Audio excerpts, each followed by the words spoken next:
நீங்கிடாதவர் என்றும் என்னோடு, நீங்கிடாதவர் எந்த நிமிடமும் விலகிடாதவர் என்றும் என்னோடு, உலக முடிவிலே கூட இருப்பவர், உலக முடிவிலே கூட இருப்பவர், சதா காலமும் அவர் என்னுடையவர், சதா காலமும் அவர் என்னுடையவர். ஆமென். வாரும் ஆத்மநேசரே, ஆசீர்வதியும் உன்னத தேவனே.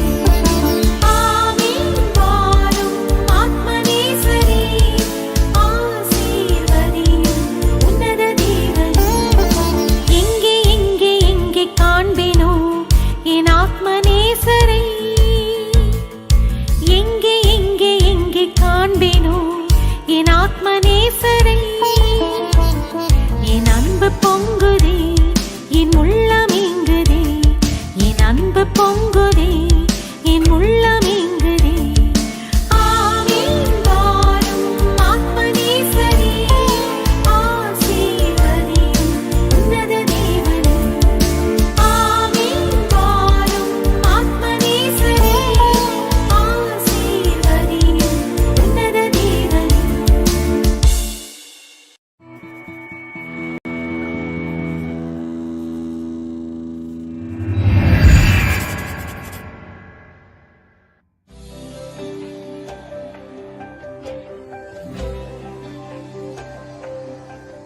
கர்த்தருடைய வார்த்தைக்கு ஆதாரமாக மீகா எழுதின புஸ்தகம் 2வது அதிகாரம் 13வது வசனம். பழைய ஏற்பாட்டில் 1076 பக்கத்திலே இருக்கிறது. மீகா தீர்க்கதரிசி 2ஆம் அதிகாரம் 13ஆம் வசனம். இந்த புதிய மாதத்திலே முதல் ஞாயிற்றுக்கிழமையிலே கர்த்தர் நமக்கு தருகிற ஒரு பெரிய வாக்குத்தத்தம் இந்த வசனத்தில் எழுதப்பட்டிருக்கிறது. கிறிஸ்துவனுடைய வாக்குத்தத்தங்கள் எல்லாம் ஆம் என்றும் ஆமேன் என்றும் நிலைத்திருக்கிறது. வாக்குத்தத்தம் பண்ணினவர் உண்மையுள்ளவர். வானமும் பூமியும் மாறி போனாலும் ஆண்டவருடைய வசனமோ வாக்குத்தத்தமோ ஒரு நாளும் மாறுவதில்லை. இன்றைக்கு உங்களுக்கென்று கர்த்தர் வைத்திருக்கிற வாக்குத்தத்தத்தை வாசிக்கிறேன். மீகா 2:13. தடைகளை நீக்கி போடுகிறவர் அவர்களுக்கு முன்பாக நடந்து போகிறார். அவர்கள் தடையை நீக்கி வாசலால் உட்பிரவேசித்து கடந்து போவார்கள். அவள் ராஜா அவர்களுக்கு முன்பாக போவார். கர்த்தர் அவர்கள் முன்னிலையில் நடந்து போவார். நம்முடைய ஆண்டவருடைய பெயர் இங்கே கொடுக்கப்பட்டிருக்கிறது. தடைகளை நீக்கி போடுகிறவர்.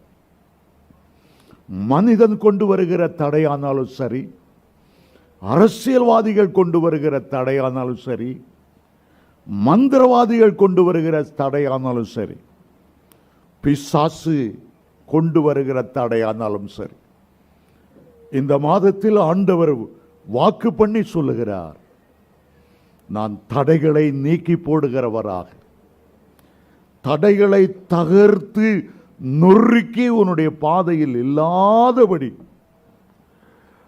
உடைத்து போடுகிறவராய் நான் உனக்கு முன்பாக செல்லுகிறேன்.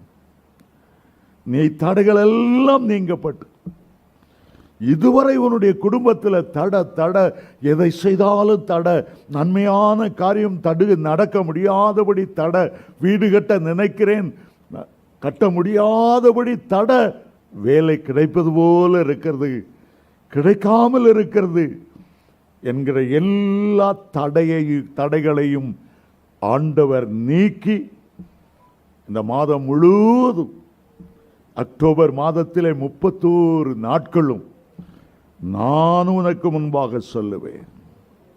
நான் உனக்கு முன்பாக செல்வேன். உன் ராஜாவாகிய நான் உன் முன்னிலையிலே நான் நடந்து போவேன். இந்த மாதம் ஒன்று உன்னை தடுக்காத முடியாதபடி திறந்த வாசலை உனக்கு முன்பாக வைப்பேன். நானே உன் கையை பிடித்து நானே உன்னை ஆசீர்வதித்து இதுவரை நீ நடக்காத ஒரு புதிய பாதையிலே உன்னை அபிஷேகத்தோடு வல்லமையோடு தேவனுடைய பலத்தோடு நான் உன்னை நடத்தி செல்லுவேன். என்ன அழகான ஒரு பெயர்! தடைகளை தகர்க்கிறவர். தடைகளை தகர்க்கிறவர். ஆகார் அவருக்கு ஒரு பெயரை வைத்தாள், நீர் என்னை காண்கிற தேவன். தாவீது ஒரு பெயரை வைத்தார், ஜெபத்தை கேட்கிறவரே.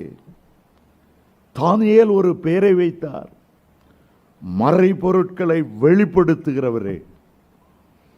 ஒவ்வொரு பெயரும் கர்த்தர் இந்த மாதம் நமக்கு என்ன செய்ய போகிறார் என்பதை வெளிப்படுத்துகிறது. இந்த மாதத்தில் கர்த்தர் உங்களுக்கு தன்னை ஒரு புதிய நாமத்திலே வெளிப்படுத்துகிறார். தடைகளை நீக்கி போடுகிறவர், தடைகளை தகர்த்து போடுகிறவர். யோபு பக்தன் இவ்விதமாய் சொன்னார். யோபு 42 அதிகாரம் 2 வசனத்திலே, தேவரீர் சகலவற்றையும் செய்ய வல்லமையுள்ளவர், நீ நினைக்கிற காரியம் தடைபடாது. தேவரீர் நீ சகலவற்றையும் செய்ய வல்லவர், நீ செய்ய நினைக்கிற காரியம் தடைபடாது. கர்த்தர் உங்களை கொண்டு என்னென்ன செய்யணும்னு நினைத்தாரோ, உங்களுக்கு என்னென்ன தர வேண்டும் என்று அவர் சித்தம் கொண்டாரோ, உங்களுடைய வீட்டுக்கு என்னென்ன ஆசீர்வாதத்தால முடிசூட்ட வேண்டும் என்று ஆண்டவர் நினைக்கிறாரோ, அது ஒரு நாளும் தடையாயிருக்க போவதில்லை. சில வருஷத்துக்கு முன்பாக சென்னை மாநகர ஆட்சி ஒரு சட்டம் கொண்டு வந்தது. ரோடெல்லாம் வர வர வர வர சின்னதானதுக்கு காரணம், ஆங்காங்கே பல கொடி கம்பங்கள், ஆங்காங்கே சிலருடைய உருவ சிலைகள், தடுத்து நிற்கக்கூடிய தவறாக கட்டப்பட்ட கட்டடங்கள், இவைகளெல்லாம் நொறுக்க வேண்டும் என்று மாநகராட்சி சட்டம் கொண்டு வந்தது.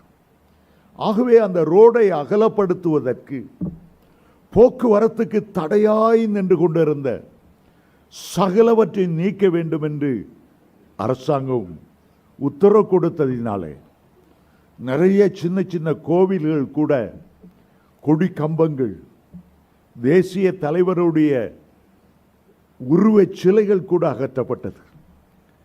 தாம்பரம் பகுதியில் ரயில்வே ஸ்டேஷனுக்கு பக்கத்தில் ஒருவன் 3 மாடி கட்டடம், ஒரு அரசியல்வாதி தன்னை ஒன்று செய்ய யாரும் செய்ய முடியாது என்று எண்ணி அவன் கட்டியிருந்தான். அரசாங்கம் ஒரு பெரிய புல்டோசர் கொண்டு வந்தது. ஆடி அசைந்து வந்தது. 3 மாத கட்டடத்தில் டமால் என்று மோதினது. அந்த கட்டடம் அப்படியே நொறுங்கி விழுந்தது. அந்த புல்டோசரை பார்க்கும்போது அதுக்கு முன்னால தடுக்கிற எல்லாத்தையும் உடைத்து கொண்டு முன்னால போற அந்த புல்டோசரை பார்க்கும்போது எனக்கு ஆண்டவருடைய ஞாபகம் வந்தது. ஆண்டவரும் கூட ஒரு புல்டோசர். ஜெபிக்க முடியாத தடைகளை சாத்தான் கொண்டு வந்தாலும் சரி, வீட்டில் ஆண்டவரை ஆராதிக்க முடியாதபடி இருளின் ஆதிக்கங்கள் வந்தாலும் சரி, பரலோக புல்டோசர் நம்முடைய ஆண்டவராய் இயேசு சகல தடைகளையும் உடைத்து உங்களுக்கு முன்பாக வல்லமை உள்ளவராய் கடந்து செல்ல அவர் போதுமானவராய் இருக்கிறார். ஆமென், ஹல்லேலூயா. நான் அரசாங்கத்தில் பணியாற்றிய போது மலேசியாவிலே ஒரு இந்துவிலிருந்து இயேசு அப்பதான் ஏற்றுக்கொண்ட குடும்பம் மந்திரவாதிகளால் மிக வேதனைப்பட்டு தாங்க முடியாத துயரத்தை அனுபவித்து அந்த வீட்டுக்கார் தலை தீப்பிடித்து எரிகிறது போல இருக்கும். அவர் போய் தலையை தொட்டி தண்ணிக்குள்ளே முக்கிக் கொள்ளுவார். வெளியெடுத்தால் திரும்ப எரியும். அவர் ஒரு தலைமை ஆசிரியராய் பணியாற்றினார். வேலைக்கு செல்ல முடியல. ஐயா, விடுதலை நாயகனான இயேசு எனக்கு விடுதலை தரும்படி சில நாள் எங்க வீட்டில் தங்கி இருந்து ஜெபம் பண்ணுங்க என்று கேட்டார். எனக்கு ரொம்ப அவர் பரிதாப நிலைமையை பார்த்து உதவி செய்யணும்னு ஆசை. ஆகவே என்னுடைய ஆஃபீஸில் ஒரு லீவு விண்ணப்பம் சமர்ப்பித்தேன். என்னுடைய ஆஃபீஸர் பயங்கரமான ஒரு இந்து பக்தன், ஒரு நல்ல பிராமணன். சொன்னார், நீ மத பிரச்சாரம் பண்றதுக்கு போற, தலையில நின்னாலும் உனக்கு நான் லீவு கொடுக்க மாட்டேன், நீ எப்படி போறா பார்க்கலாம் என்று அவர் சவால் விட்டு சொன்னார். எனக்கு தெரியும், என் ஆண்டவர் ஒரு பெரிய புல்டோசர். இந்த அதிகாரி எம்மாத்திரம் எவ்வளவு நாள் தடுக்க முடியும்? தேவரே சகலவற்றையும் செய்ய வல்லவர். நீ செய்ய நினைக்க காரியம் தடபடாது. அந்த கல்லின் மேல் நொறுங்குனா, அந்த கல்லின் மேல் மோதினா, நீ ஆபீசரா இருந்தாலும் சரி நொறுங்கி போ.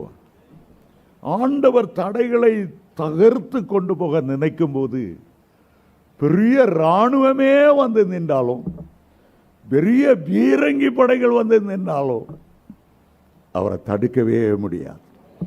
அவர் தடைகளை தகர்த்து போடுகிறவர். இன்றைக்கு உங்களுடைய வீட்டில் என்ன தடை? ஜெபிக்க முடியாதபடி தடையா? ஆவிக்குரிய ஜீவியத்தில் முன்னேற முடியாதபடி தடையா? ஒரு ஆசீர்வாதம் இல்லை. என் பிள்ளைகளுக்கு திருமணம் செய்ய நினைக்கிறேன், தடை தடை தடை. எவன் சோதனையும் செய்யிட்டானோ தெரியல, முன்னேற முடியல, தடை. வியாபாரம் முன்னேறல, செழிக்க முடியல, கடன் பிரச்சனை எழும்ப முடியல. எல்லாம் தடையாயிருக்கிறது, எல்லாம் தடையாயிருக்கிறது. ஆண்டவர் சவால் விட்டு ஏசாயா 43:13 சொல்லுகிறார், நான் செய்ய போகிறதை, நான் செய்கிறதை தடுப்பவன் யார்? நான் செய்கிறதை தடுப்பவன் யார்? ஓங்கிய கரத்தோடு உயர்ந்த புயத்தோடு இஸ்ரவேல் ஜனங்களை எகிப்திலிருந்து விடுதலையாக்கி தாம் வாக்களித்த பழியே பாலும் தேனும் ஓடுகிற கானானுக்கு கொண்டு போன ஆண்டவர் இன்றைக்கு சவால் விட்டு கேட்கிறார், யார் என்னை தடுக்க முடியும்? யார் என் கரத்தை தடுக்க முடியும்? நான் சர்வ வல்லமையுள்ள தேவனாக உனக்கு முன்பு சொல்லுகிறேன். மோசே பார்த்து ஆண்டவர் சொன்னார், யாத்ராமம் 33:13, என் சமூகம் உனக்கு முன்பாக செல்லும். எப்படி இந்திய ஜனாதிபதி சென்னைக்கு வருகிறார் என்றால், போலீஸ் லாரிகள் எப்படி அவருக்கு முன்பாக செல்லுகிறதோ, இராணுவ வீரர்கள் அவருக்கு முன்பாக எப்படி செல்கிறார்களோ, என் மகனே மகளே, நீ ராஜாதி ராஜானுடைய பிள்ளை, நான் உனக்கு முன்பாக தேவதூதர்களோடு கேராபின்கள் சேராபின்களோடு நான் உனக்கு முன்பாக செல்லுவேன்.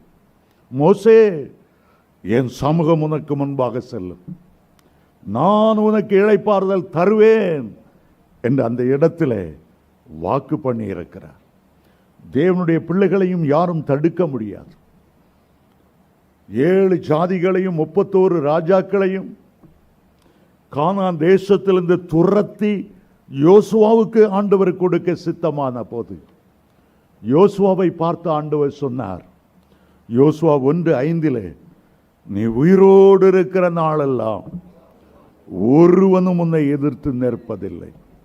ஒருவனும். அவன் எவ்வளவு பெரிய பலசாலியா இருந்தாலும், எவ்வளவு பெரிய கோலியாத்தாய் இருந்தாலும், எத்தனை பெரிய பராக்கிரமசாலியும் இராணுவ வீரனும் ராட்சச பிறவியாயிருந்தாலும் சரி, நீ தேவனுடைய பிள்ளையாயிருப்பாயானால், சர்வ வல்லவரை உனக்கு தஞ்சமாய் கொண்டிருப்பாயானால், உன்னதமானவரின் மறைவிலே நீ வாசம் பண்ணுவாயானால், உனக்கு விரோதமாய் உருவாக்கப்படும் எந்த ஆயுதமும் வாய்க்காதே போ.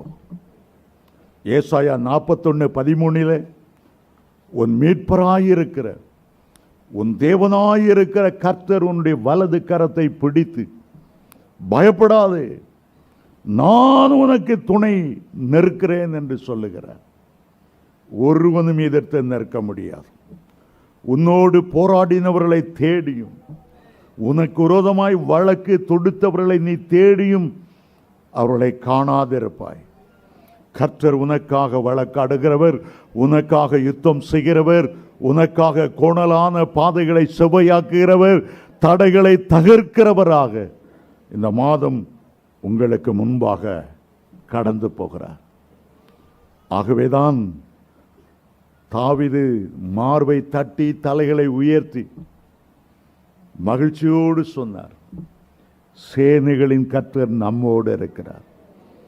யாக்கோபின் தேவன் நமக்கு உயர்ந்த அடைக்கலமானவர். இந்த மாதம் அவருடைய வாக்குத்தத்தம் உங்களுக்கு வருகிறது. தடைகளை நீக்கி போடுகிறவர் அவர்களுக்கு முன்பாக செல்லுகிறார். இந்த வாக்குத்தத்தத்தை நினைவுபடுத்தும் போதெல்லாம் பெரிய புல்டோசரான என் கர்த்தர் எல்லாவற்றையும் அடித்து நொறுக்கி கொண்டே எனக்கு பாதை ஏற்படுத்தி எனக்கு முன்பாக செல்லுகிறார் என்பதை நினைவிலே வைத்துக் கொள்ளுங்கள். இந்த காலை வேளையிலே இஸ்ரவேலர் கர்த்தர் கொடுத்த சுதந்திர பூமி ஆகிய கானானை சுதந்தரிப்பதற்கு முற்பிதாக்களுக்கு வாக்கு பண்ணின பாலும் தேனும் ஓடுகிற நலமான தேசத்துக்கு போய் சேர்வதற்கு முன்பாக 5 தடைகளை அவர்கள் சந்தித்தார்கள். இந்த 5 தடைகளையும் எப்படி தடைகளை நீக்கி போடுகிறவர் உடைத்தெறிந்தார். இவைகளுக்குரிய ஆவிக்குரிய அர்த்தம் என்ன? இன்றைக்கு நமக்கு வருகிற தடைகளை எந்தெந்த விதத்தில் அவர் தகர்த்து போட போகிறார், இந்த 5 காரியங்களையும் இன்றைக்கு உங்களோடு நான் சொல்ல பிரியப்படுகிறேன். அவைகள் ஆழமான அர்த்தமுடையவை, உங்களுக்கு பிரயோஜனமானவை. உங்களுடைய வாழ்நாள் எல்லாம் இந்த சத்தியத்தை மறந்து விடாதீர்கள். முதலாவதாக இஸ்ரவேல் ஜனங்களை தடுத்தது பார்வோன். யோசேப்புக்கு உதவியாயிருந்த பார்வோன் வேறு, அவன் மரித்த பிறகு புதிதாய் எழும்பின பார்வோன் வேறு. பார்வோன் என்பது அவனுடைய இயற்கையான பெயர் அல்ல. யார் யாரெல்லாம் எகிப்தை ஆளுகிறார்களோ அவர்களெல்லாம் பார்வோன் என்றுதான் அழைக்கப்பட்டார்கள். ஏரோது என்பவனும் ஒருவன் அல்ல, பல ஏரோதுக்கு. அன்றைக்கு தேசத்தை கானான் தேசத்தை அரசாண்ட அவருடைய பெயர் ஏரோது. ஏரோது தேவ ஜனங்களுக்கு விரோதமாக எழும்பினான். யாத்ராம 1:22 வாசித்தால், இஸ்ரவேல் பிள்ளைகள் பிறந்த உடனே மருத்துவச்சிகள் அவர்களை கொல்ல வேண்டும் என்று ஆணையிட்டான். கொல்ல தவறின போது இஸ்ரவேல் ஜனங்கள் ஆண் பிள்ளைகளை நதியிலே கொண்டு போய் போட்டுவிட வேண்டும், வீடுகள் அவர்கள் இருக்கக்கூடாது என்ற சட்டத்தை பிறப்பித்தான்.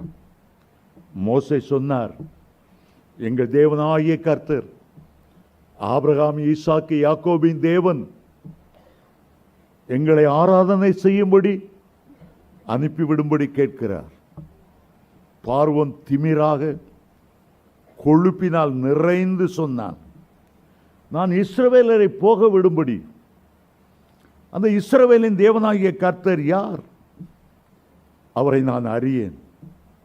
இஸ்ரவேல் ஜனங்களை நான் போக விடவே மாட்டேன் என்று யாத்ராமம் 5:2 அவன் சொன்னான்.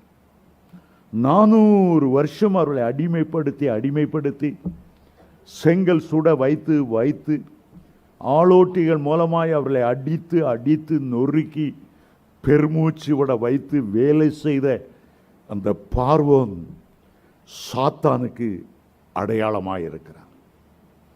எகிப்து என்பது உலக மாமிசம் பிசாசுக்கு அடிமையாயிருக்கிறது.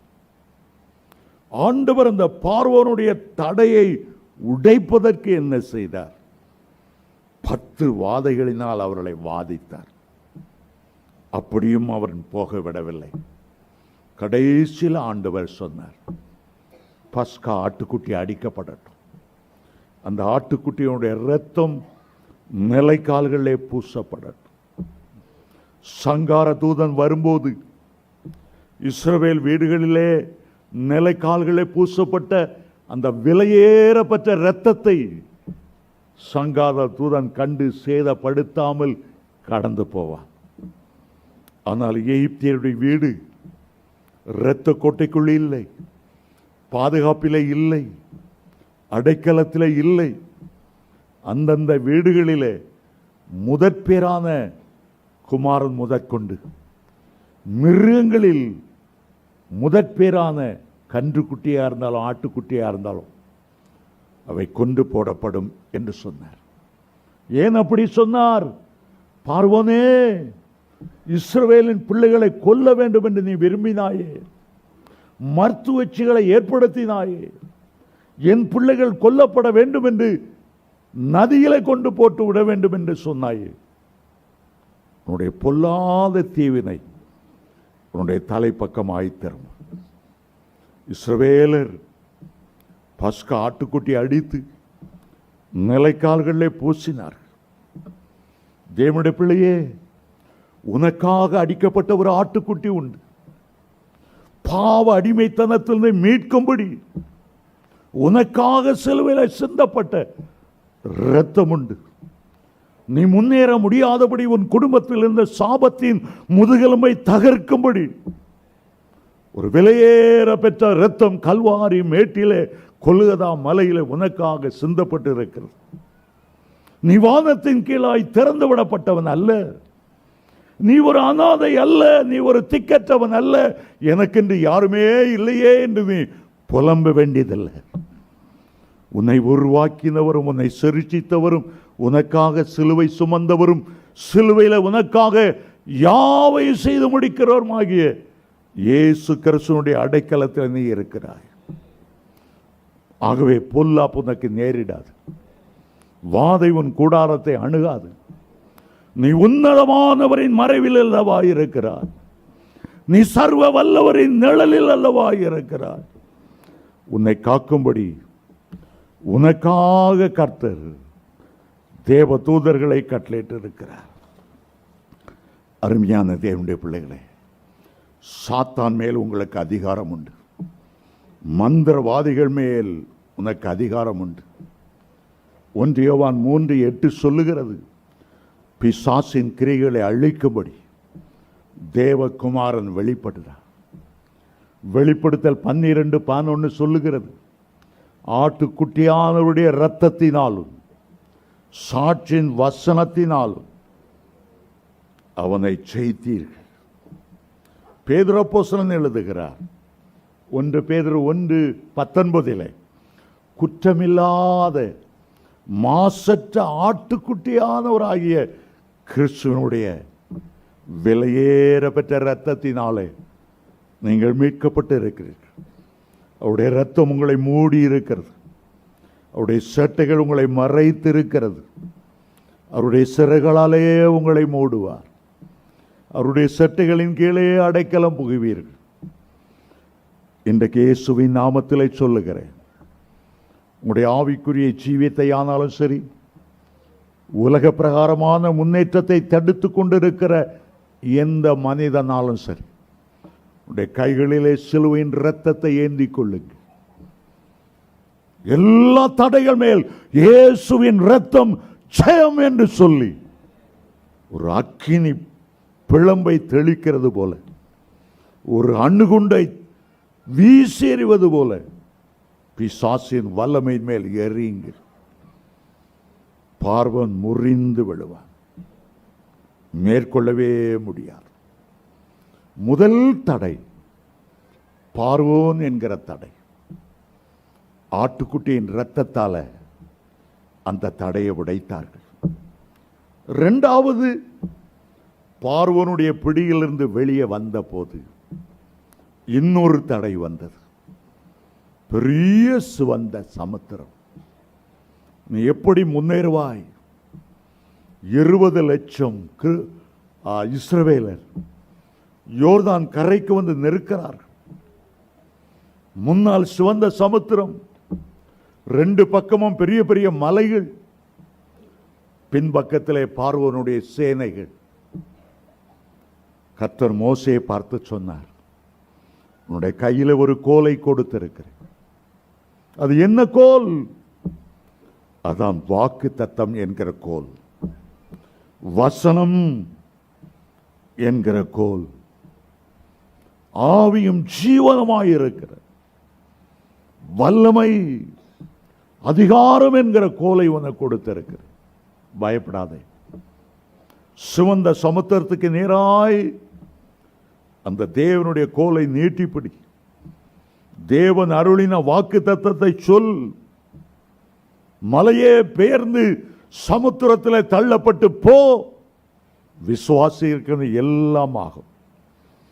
அதை நீ நீட்டும் போது சிவந்த சமுத்திரம் ரெண்டாய் பிளந்து போகும். யாத்ராம 14 அதிகாரம் 16 வசனத்தில் சொன்னார், நீ உன் கோலை ஓங்கி உன் கையை சமுத்திரத்தின் மேல் நீட்டு, சமுத்திரத்தை பிளந்து விடு. அப்பொழுது இஸ்ரவேல் ஜனங்கள் சமுத்திரத்தின் நடுவிலே வெட்டாந்தரையில் நடந்து போவது போல நடந்து போவார்.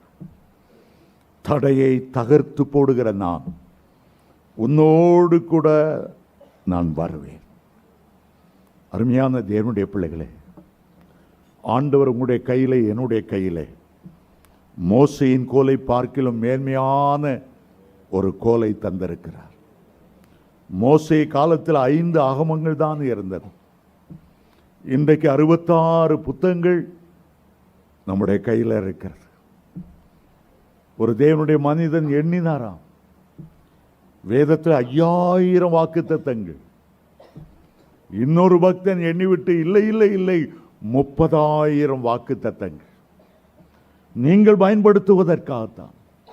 ஒவ்வொரு பிரச்சனை நேரத்திலும் பிரச்சனைக்கு நேராக தடைகளை தகர்த்து உங்களுக்கு வழி உண்டாக ஆண்டவர் உங்களுக்கு எழுதி கொடுத்திருக்கிற இந்த வார்த்தை, அது இருபுறமும் கருக்குள்ளப்பட்ட. இயேசு கிறிஸ்துவை பத்மு தீவிலே யோவான் கண்டபோது அவருடைய வாயிலிருந்து இருபுறமும் கருக்குள்ள அக்கினி மயமான பட்டயம் புறப்பட்டு போனது. எவ்வளவு வாக்கு தத்தம்! சீஷர்களுக்கு வாக்கு பண்ணி சொன்ன, சகல நோய்களை குணமாக்குற அதிகாரத்தை தருகிறேன், சகல அசுத்தாவிகளை துரத்துகிற அதிகாரத்தை தருகிறேன். மத்தேயு 10:1, மார்க்கு 16, 17, 18 வசனத்தை சொல்லுகிறார். விசுவாசிக்கிறவர்களால் நடக்கிற அடையாளங்கள் அவனை.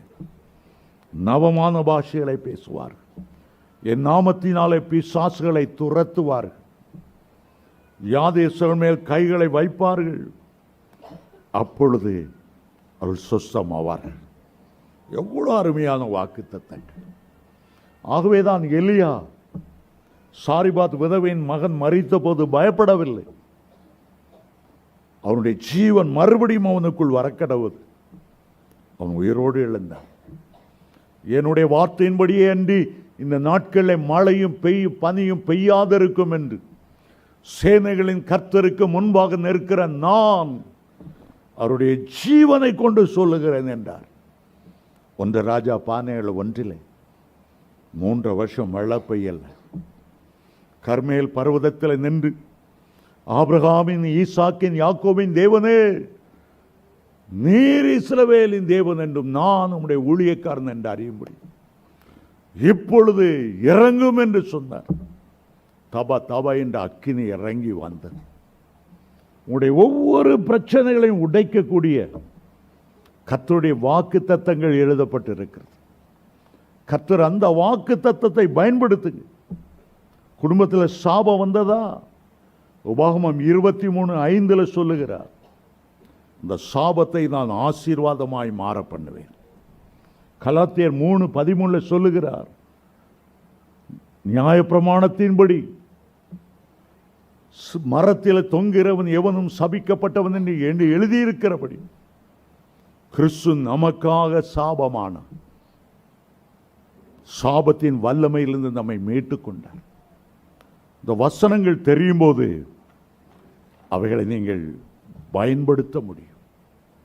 அருமையான தேவனுடைய பிள்ளைகளே, முதல் தடை பார்வோன் ஆட்டுக்குட்டியின் இரத்தத்தால் அந்த தடையை உடைத்தார்கள். இரண்டாவது தடை சிவந்த சமுத்திரம், வாக்குத்தத்த வசனத்தினாலே அதை உடைத்தார்கள். மூன்றாவதாக இஸ்ரவேல் ஜனங்கள் வனாந்தரத்துக்குள்ளே வழி நடந்து வந்தபோது அமலேக்கு என்ற ராஜா 1 சாமுவேல் 15:2 சொல்லுகிறார், அபிமெலேக்கு அவர்களுக்கு வழிமறித்த செய்தியை, அந்த செய்கையை நான் மனதில் வைத்திருக்கிறேன். உனக்கு விரோதமாக எவன் எழும்புனா நான் ஞாபகம் வச்சிருக்கேன்.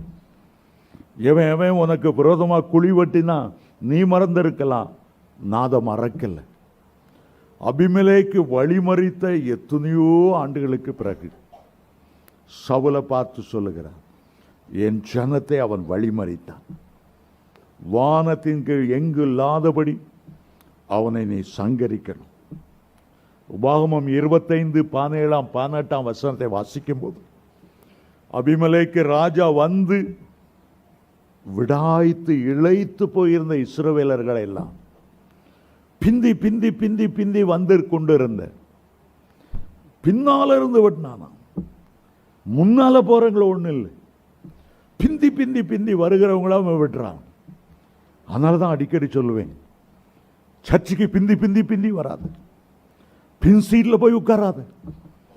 ஒரு உற்சாகம் இருக்கணும், கத்தரை தொழுது கொள்ளணும், தேடணும், கத்தருடைய சமூகத்தை போகணும், கத்தருடைய கிருபைகளை பாடணும், களி கூறணும். பின்னுக்கு போக போக போக அபிமெலேக்கு வந்து அவங்களெல்லாம் விட்டுறானா. எப்போதுமே முதல் பங்கு கத்தருக்கு, முதல் சீட்டு எனக்கு முன்னால போகணும். 10 மணிக்கு 9 மணிக்கு ஆரம்பிக்குதா, 8:45 போயிடணும். அப்படி வரும்போது கர்த்தருடைய பாதுகாப்பு பிரசன்னம் இருக்கும். முன்னால போகும்போது மேக சம்பம் அவர்களோடு கூட போனது, முன்னால போனவங்களோட அக்கினி சம்பம் போனது. ஆனால் அமலேக்கியர் வந்து பின்னால பின்னால வெட்டினார்கள். அமலேக்கு என்ற வார்த்தைக்கு மாம்சம் என்ற அர்த்தம், மாம்ச இச்சை என்ற அர்த்தம். அநேகர் மாம்ச இச்சையில பிடிபட்டு ஆவிக்குரிய ஜீவியத்தில் முன்னேற முடியவில்லை. கண்களின் இச்சை, மாம்சத்தின் இச்சை, ஜீவனத்தின் பெருமை, இது பழைய ஏற்பாட்டிலே அமலேக்குக்கு அடையாளமாக இருந்தது. இது கர்த்தருடைய சுதந்திரமான பாலும் தேனும் ஓடுகிற தேசத்தை சுதந்திரிக்க முடியாதபடி அவர்களை பின்னடைந்து போக பண்ணினார். ஆண்டவர் சொன்னார், இந்த அமலேக்கோடு உள்ள யுத்தம் கடைசி வரை இருக்கும். சாகர வரைந்தும் மாம்ச இச்சைகள் ஒரு மனுஷனோடு போராடும். வயதாயிட்டது, இந்த இச்சைகள் போராடாத என்ற அர்த்தம் அல்ல. இந்த மாம்ச இச்சைகள் மாம்சத்தோடு ஒட்டி கொண்டே இருக்கின்றன. சமயம் பார்த்து இச்சைகளை நிறைவேற்ற முயற்சி செய்கின்றது. ஒரு மனுஷன் அபிஷேகத்தால் நிரம்பாமல் போனான், ஒரு மனுஷன் தேவனுடைய அக்கினியால நிரம்பாமல் போனான், ஆலயத்துக்கு வந்து கர்த்தருடைய கிருபைகளை பெறாமல் போனால் அவனுடைய ஜீவியம் வெட்டப்பட்டு போய்விடும். அப்போஸ்தலனாகிய பவுலுடைய நோக்கம் என்ன? கொலோசியர் 1:12 சொல்லுகிறார், ஒளியில் உள்ள பரிசுத்தவான்களின் சுதந்திரத்தில் பங்கடைப்பதற்கு நமக்கு முன்பாக ஒரு ஒளியுள்ள தேசம் வைத்திருக்கிறது. சியோன் வைக்கப்பட்டிருக்கிறது, பரம எருசலேம் வைக்கப்பட்டிருக்கிறது. இஸ்ரவேலருக்கு முன்பாக வைத்திருந்த பாலும் தேனும் ஓடுகிற கானானை பார்க்கிலும் கோடி கோடி மடங்கு மகிமையுள்ள தேசம், ஒளியிலுள்ள பரிசுத்தவான்களுடைய சுதந்திரம். இதை பெற்றுக்கொள்ள முடியாதபடி தடை செய்கிற அந்த அமலேக்கு என்ற இச்சைகள், அமலேக்கு என்ற சத்துருடைய போராட்டங்கள், அதை மேற்கொள்ள வேண்டும் என்றால் உனக்கு ஒரு அபிஷேகம் தேவை. ஒவ்வொரு நாளும் ஆவியில நிரம்பணும், ஒவ்வொரு நாளும் பாட்டை பாடுங்க. வீட்டில் கழி கூற முடியல, பாத்ரூமை பூட்டிட்டாரு, டான்ஸ் ஆடுங்க, பரவாயில்ல. சந்தோஷமா கர்த்தர்ல மகிழ்வது எத்தனை பெரிய பாக்கியமாக இருக்கிறது. மூன்றாவது தடை அமலேக்கு என்ற தடை. நான்காவதாக இன்னொரு தடையை பார்க்கிறோம். 40 வருடங்கள் அவர்கள் வனாந்தரத்தை கடந்து வந்தாலும் கூட கானானுக்கு முன்னால் அவர்களை தடை செய்தது யோர்தான், மரண நதி. யோர்தான் அறுப்பு காலம் முடியும் வரையிலும் கரை புரண்டு ஓடி வருகிற நதி. யோர்தானின் பெருவெள்ளங்கள் மோதி அடித்து ஒரு மனிதனை இழுத்து போகக்கூடியது.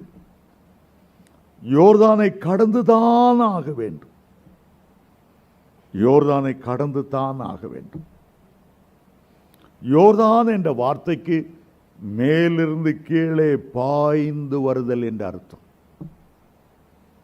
யோர்தானை கடப்பதற்கு ஆண்டவர் யோசுவாவை பார்த்து சொன்னார், உடன்படிக்கை பெட்டியை சுமக்கிற கர்த்தருடைய ஆசாரியர்கள் அதில் கால் வைக்கும்போது அந்த யோர்தான் நதி பின்னிட்டு திரும்ப ஆரம்பிக்கும். பாதை விட்டு விட்டு பின்னிட்டு திரும்ப ஆரம்பிக்கும். எலியா காலத்தில் அதை ஓங்கி சால்வையினால் அடித்த போது 2 பிளந்தது.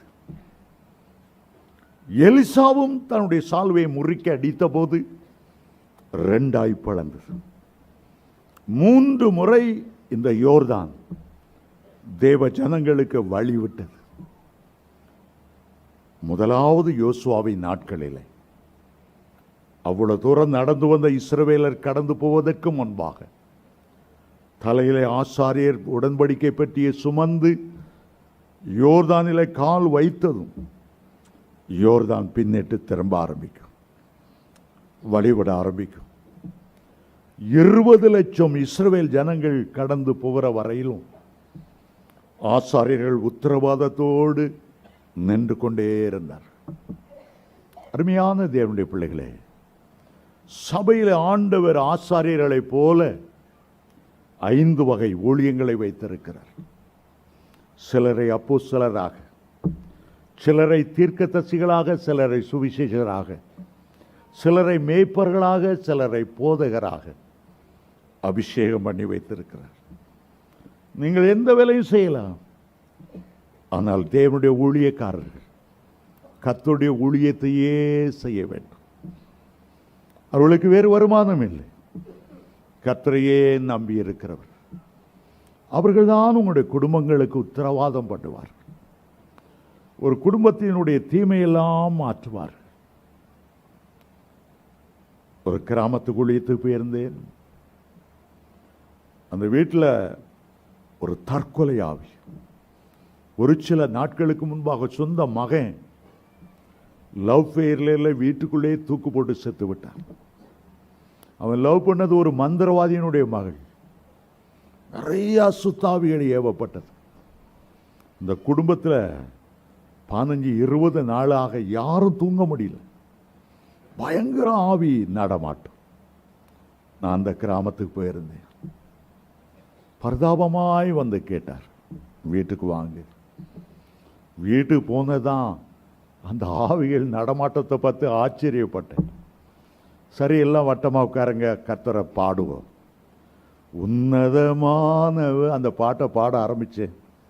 ஒரு ஸ்டான்ஸை கூட பாடியிருக்க மாட்டேன். எல்லாம் கொரட்டை விட்டு தூங்க ஆரம்பிச்சிட்டாங்க. 20 நாளாக தூங்கல. அவங்களுக்கு என்ன, ஒரு ஊழியக்காரர் நம்முடைய வீட்டில் வந்திருக்கிறார், எந்த தீமை நடக்காது, எழும்புற மாதிரி இல்லை. எனக்கு என்ன பண்ணன்னு தெரில. அந்த நிலைமையில் விட்டு போவான்னு விருப்பம் இல்லை. ஆகவே எல்லாம் தூங்கும்போது நாங்கள் நேரம் ஜோம் பண்ணிட்டு நானே கதவெல்லாம் மூடி லைட்டெல்லாம் அணைச்சி ஒரு லைட்டை மட்டும் போட்டு பக்கத்தில் ஒரு சோஃபா கிடந்தது. சோஃபாவில் சுருண்டு படுத்துக்கிட்டேன். காலைல 6 மணிக்கு 7 மணிக்கு எழும்போங்கன்னு பார்த்தா இல்லை, 9 மணி வரைக்கும். 15 நாளாக 20 நாளாக தூங்காதவங்க. சில காரியங்கள் நம்முடைய வாழ்க்கையில் குடும்பத்தில் பல துயர நிகழ்த்தும் போது ஒரு ஊழியக்காரர் அங்கே வரும்பார். அந்த குடும்பம் ஆசீர்வதிக்கப்படும். 20 லட்சம் இஸ்ரவேலர் இருந்தாலும் கர்த்தரால் தெரிந்து கொள்ளப்பட்ட ஆசாரியர்கள் கால் வைக்கும்போது தான் அந்த யோர்தான் பின்னிட்டு திரும்பும். அருமையான தேவனுடைய பிள்ளைகளை, அதனால தான் அடிக்கடி சொல்லுவேன், ஒரு நாளும் கர்த்தர் உங்களுக்கு நியமிக்கப்பட்டு இருக்கிற ஊழியக்காரர்களை துக்கப்படுத்தாது. சந்தோஷமாக வேலை செய்யட்டும், சந்தோஷமாக கர்த்தருடைய வார்த்தையை பேசட்டும், சந்தோஷமாக உங்களுடைய குடும்பத்தின் ஆசீர்வாதத்துக்காக ஜெபிக்கட்டும். அப்போது உங்களுக்கு ஆசீர்வாதமாக இருக்கும். ஒரு வீட்டை கட்டி பிரதிஷ்டை பண்ணும்போது கர்த்தருடைய ஊழியக்காரர்களை கூப்பிடுங்க. உங்களுடைய வீட்டை சுற்றிலும் இயேசுடைய இரத்தத்தை தெளித்து உங்களுடைய வீட்டுக்காக ஜெபம் பண்ணட்டும். அப்போது அது உங்களுக்கு ஆசீர்வாதமாக இருக்கும். ஒரு நல்ல கிறிஸ்துவர் கோடம்பாக்கத்தில் ஒரு கடை திறந்தார். அவருக்கு நல்லா தெரியும், சிஎஸ்ஐ சபையை சேர்ந்தது. யாரை கூப்பிட்டா தெரியுமா? ஒரு சினிமா நடிகையை கூப்பிட்டு திறந்தார். ஏன் பிரதர் அப்படி செய்தீங்க? அப்போதாங்க எங்கள் சர்ச்சு எங்களுடைய கடை பிரபல்யமாகும். ரொம்ப பரிதாபம். கடையை திறந்து ஒரு மாதத்துக்குள்ள ஆக்சிடென்ட் ஆகி அவர் கால் போயிடுச்சு, பெஞ்சாதி இறந்து போனார். ஒரு இந்து செய்யலாம், ஒரு கிறிஸ்துவ அப்படி செய்யக்கூடாது. ஆண்டவர் அறிந்த பிறகு, அவருடைய அன்பை ருசித்த பிறகு கர்த்தரை கனம் பண்ணும்போது கர்த்தர் அவர்களை கனம் பண்ணுவார். தடையாய யோர்தான் உடைக்கப்படணும்னா நிச்சயமாக கர்த்தருடைய ஆசாரியர்கள் அங்கே கால் வைக்கணும். கடைசியாக ஐந்தாவதாக மீண்டும் நான் ஞாபகப்படுத்தி விடுகிறேன். முதல் தடை யாரால வந்தது? வெரி குட், பார்வோனால வந்தது. அந்த தடை எப்படி உடைத்தார்கள்? ஆட்டுக்குட்டியோட இரத்தத்தால உடைத்தார்கள். இரண்டாவது தடை சிவந்த சமுத்திரம். அந்த தடை எப்படி உடைக்கப்பட்டது? வாக்குத்தத்த கோல் பிறகு. மூன்றாவது தடை அபிமெலேக். அபிமெலேக் என்றால் மாம்சம் என்று அர்த்தம். அந்த தடை எப்படி உடைக்கப்படும்? அக்கினி அபிஷேகத்தால தான் உடைக்கப்படும். நான்காவது தடை யோர்தான்.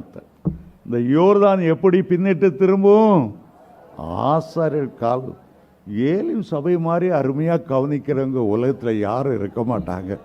உங்களுக்கு நீங்களே ஒரு கரம் தட்டி கொடுத்து கொள்ளுங்க. அல்லேலூயா. கடைசியாக இஸ்ரவேல் ஜனங்களுக்கு எதிர்கொண்ட ஒரு தடை எரிகோவின் மதில். எரிகோவின் மதில் தேவனால் அழைக்கப்பட்டு வழிநடத்தப்பட்டு காண்டமிருகத்துக்கொப்ப பலத்தோடு இஸ்ரவேலர் கடந்து வரும்போது எரிகோவின் கோட்டைகள், எரிகோவின் இரும்பு தாழ்பாள்கள், வெண்கல கதவுகள் அவர்களுக்கு சவால் விட்டு கொண்டே இருந்தது. தடையாய் நின்றது. உள்ளே போக முடியல. தடை தடை. ஆண்டவர் அந்த தடை எப்படி உடைப்பது என்று சொல்லிக் கொடுத்தார். நீங்கள் எல்லாரும் எரிகோ மதிலை சுற்றி வாருங்கள். 6 நாள், ஒவ்வொரு நாளும் ஒவ்வொரு தடவை வீதம் 6 நாளும் 6 தடவை சுற்றி வந்தாச்சு. 7ஆம் நாள் வரும்போது 7 முறை சுற்றி வரணும். 7ஆம் நாளில் ஒரு தடவை சுற்றக்கூடாது, பூரணமா 7 முறை சுற்றி வரும். அப்போ மொத்தம் எத்தனை தடவை சுற்றி இருப்பாங்க? யாராவது கணக்கு படிச்சவங்க இருக்காங்களா? 6 நாள், நாளைக்கு ஒரு தடவை வீதம் எத்தனை தடவை சுற்றினாங்க? 6 தடவை சுற்றினாங்க. 7ஆம் நாள் 7 தடவை. 6ம் 7ம் கூட்டுனா எவ்வளவு? 15. 13 தடவை சுற்றி வந்தாங்க. சுற்றி 7ஆம் தடவை சுற்றும் போது சும்மா சுற்றக்கூடாது, அப்படியே கை கட்டிட்டு உட்கார்ந்து இருக்கக்கூடாது. 7ஆம் தடவை சுற்றி வரும்போது ஆர்ப்பரிக்கணும், எக்காலத்தை பலமா தொனிக்க பண்ணணும். கர்த்தர் நல்லவர், அவரை துதியுங்கள், அவர் கிருபை என்றும் உள்ளது. ஆர்ப்பரித்து துதிக்க ஆரம்பித்த போது அவ்வளோ பெரிய எரியோ மதில் டொட்டன் கீறல் விழ ஆரம்பித்தது, நொறுங்க ஆரம்பித்தது, விழ ஆரம்பித்தது. அந்த நாட்கள்லாம் பெரிய மதிலை தகர்க்கன்னா ஆயிரக்கணக்கான யானைகளை கொண்டு வந்து மோதுவாங்க. மரத்தில் செய்த கதவுகள்னா தீ வைத்து எரிப்பாங்க. ஆனால் எரிகோவில் மதிலெல்லாம் இரும்பு கதவுகளும் வெண்கல கதவுகளும் நிறைந்திருந்தது. அதை உடைத்த சக்தியுள்ள வல்லமை அந்த துதியின் வல்லமை தான். இயேசுவின் நாமத்தில் சவால் விட்டு சொல்லுகிறேன், இதுவரை பல தடைகளை நீங்கள் பார்த்துருந்துருக்கலாம். இந்த தடைகள்னால பிள்ளைகளுக்கு திருமணம் வயது ஆகியும் இன்னும் திருமணமாகலை பார்த்துட்டு போகிறாங்க. துதிக்க ஆரம்பிச்சிரு. கர்த்தர் ஏற்ற மணமனை கொண்டு வர போறக்கா சூத்திரம் சொல்ல ஆரம்பி. என் ஆண்டவரை யாரும் எதிர்த்து நெருக்க முடியாது. இஸ்ரவேலின் சேனைகளுக்கு முன்பாக நடந்தவர் எங்களோடு இருக்கிறார். ஆண்டவரை மகிமைப்படுத்த ஆரம்பித்தார். யோசபாத் அப்படித்தான் செய்தார். பெரிய எதிரிகள் வந்தபோது கர்த்தரை துதிக்கிறதற்கு பாடகர் குழுவை ஏற்படுத்தினார். விரோதிகள் தங்களுக்குள்ளேயே வெட்டுண்டு விழுந்தார்களா. தடை தகர்க்கப்பட்டது. பவுலும் சீலாவும் சிறையில் அடைக்கப்பட்ட போது முறுமுறுத்து கொண்டு இருக்கல, முழுபலத்தோடு துதிக்க ஆரம்பிச்சாங்க. ஜெயிலில் உள்ள அவ்வளவு பேரும் கேட்கட்டும். சாதாரணமா பாடுற சத்தத்தை பார்க்கலாம் 10 மடங்கு 100 மடங்கு சத்தத்தை உயர்த்தி ஆண்டவரை மகிமைப்படுத்தினாங்க. மகிமைப்படுத்த ஆண்டவர் சிறைச்சாலையை குலுக்கினார். சிறையின் அஸ்திபாரங்கள் அசைக்கப்பட்டது. பவுல் சீலாவுடைய கட்டுகள் மட்டுமல்ல, சிறைச்சாலையில் அவ்வளவு கட்டுகளும். இன்னைக்கு பலர் சொல்லலாம், என் வீட்டில் அந்த கட்டு இந்த கட்டு மரணக்கட்டு பாதாளக்கட்டு எந்த கட்டாக இருந்தாலும் சரி, கர்த்தரை துதிக்க ஆரம்பித்து பாருங்க. உங்களோட வீட்டில் எல்லா தடைகளும் இன்றைக்கு நொறுங்கி விழும். இந்த அக்டோபர் மாதத்தில் எந்த தடை உன்னை எதிர்நிற்க முடியாது. இந்த அக்டோபர் மாதத்தில் கர்த்தர் உனக்கு பல வாசல்களை திறந்தருளுவா. ஒரு வாசல் எனக்கு திறக்கப்படவில்லையே, ஒரு வேலை எனக்கு கிடைக்கவில்லையே என்று நீ கவலைப்பட்டு கலங்கி கொண்டிருக்கலாம். நீ பாடிக்கொண்டு துதித்துண்டு கர்த்தரோடு நடந்து போகும்போது பல கதவுகள் வாசல்கள் உங்களுக்கு திறக்கப்படும். ஆசீர்வாதமான பாதைகளை நீங்கள் செல்வீர்கள். மறுபடியும் சொல்லுகிறேன், தடைகளை நீக்கி போடுகிறவர் உங்களுக்கு முன் செல்லுகிறபடியால் நீங்கள் உயிரோடு இருக்கிற நாளெல்லாம் ஒருவனும் உன்னை எதிர்த்து நிற்பதில்லை. நீ ஜீவனோடு இருக்கிற நாளெல்லாம் நன்மையும் கிருபையும் உன்னை தொடரும். எழுந்து நிற்க போகிறோம். தடைகளை நீக்கி போடுகிறவர் உங்களோடு கூட இந்த ஆலயத்திலிருந்து புறப்பட்டு வருவார். உங்களுடைய கையை கோர்த்து கொண்டு இந்த இடத்திலிருந்து நீங்கள் புறப்பட்டு போகும்போது நீங்கள் அற்புதத்தை காண்பீர்கள், அதிசயத்தை காண்பீர்கள். இதுவரை இல்லாத தேவ பிரசன்னம் உடைய வீட்டை மூடிக்கொண்டு இருக்கும். உடைய வீட்டில் சமாதானமும் உடைய உள்ளத்தில் சந்தோஷமும் நிறைத்திருக்கும். எல்ஷடாய் தேவன் உங்களோடு வருகிறார். கைகளை தட்டி பாடுவோம். ஹல்லேலூயா, எல்ஷடாய். இந்த பாட்டை பாட போறோம். எத்தனை பேருக்கு அந்த பாட்டு விருப்பம்? முழுவலத்தோடு பாட போறோம். எல்லா எரிகவும் இப்போதே விழ ஆரம்பித்து விட்டது. கீறல் கண்டு விட்டது. இரும்பு தாழ்பாள்கள் முறிய ஆரம்பித்து விட்டது. ஜெய கிறிஸ்து உங்களோடு கூட நடந்து வர போகிறார். அவருடைய பெயர் எல் ஷடாய். கைகளை தட்டி ஆண்டவருக்கு நன்றி செலுத்துங்க.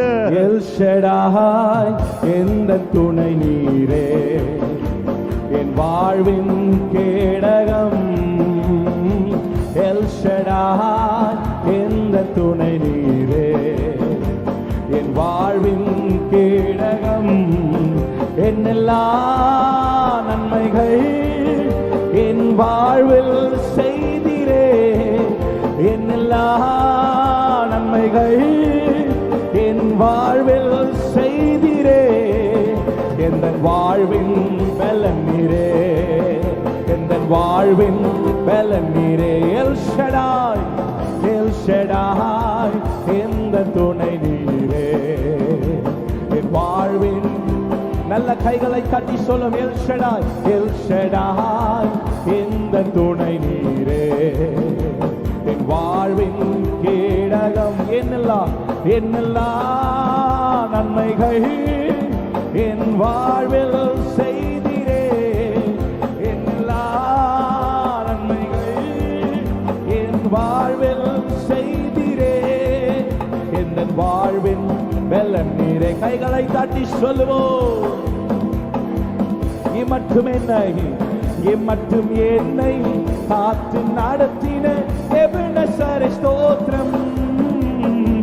இம்மட்டும் என்னை காத்து நடத்தின எபினேசர் எபனசரே ஸ்தோத்திரம். எந்த நாடும் கூட இருக்கும் இம்மானுவேலே ஸ்தோத்திரம். எந்த நாடும் கூட இருக்கும் இம்மானுவேலே ஸ்தோத்திரம். எல் ஷடாய். எல்லாரும் கைகளை தட்டி சத்தத்தை உயர்த்தி சொல்லுவோம். எல் ஷடாய், எல் ஷடாய், எந்த துணை நீரே, என் வாழ்வின் கேடகம். என்னெல்லாம் நன்மைகள் என் வாழ்வில் செய்திரே. என்னெல்லாம் அப்பா உமக்கு ஸ்தோத்திரம். எந்த வாழ்வின் பலன் நீரே. அவரே நாம் பலனாயிருக்கிறார். நம் வாழ்வின் பலனானவர். எந்த வாழ்வின் பலன் நீரே. எந்த வாழ்வின் ஏகோவா ராஃபா, ஏகோவா ராஃபா, எந்த நாளும் எந்த பரிகாரி. ஏகோவா ராஃபா, அவரே நம் பரிகாரி. எந்த நாளும் வெற்றி தருவி.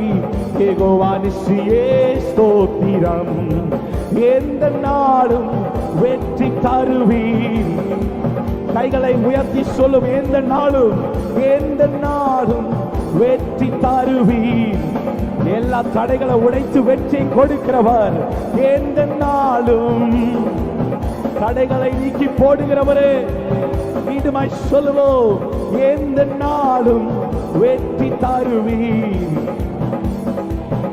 எல் ஷடாய், எல் ஷடாய், எந்த துணை நீரே, என் வாழ்வின் கேடகம். எல் ஷடாய், எந்த துணை நீரே.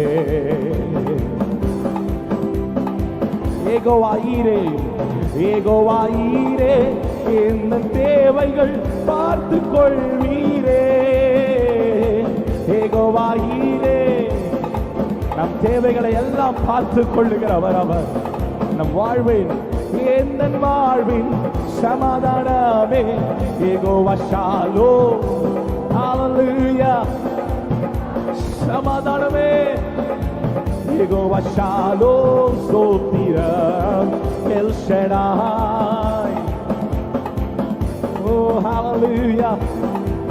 கைகளை தட்டி சொல்லுவோம். எல் ஷடாய், நீரே எங்கள் துணை.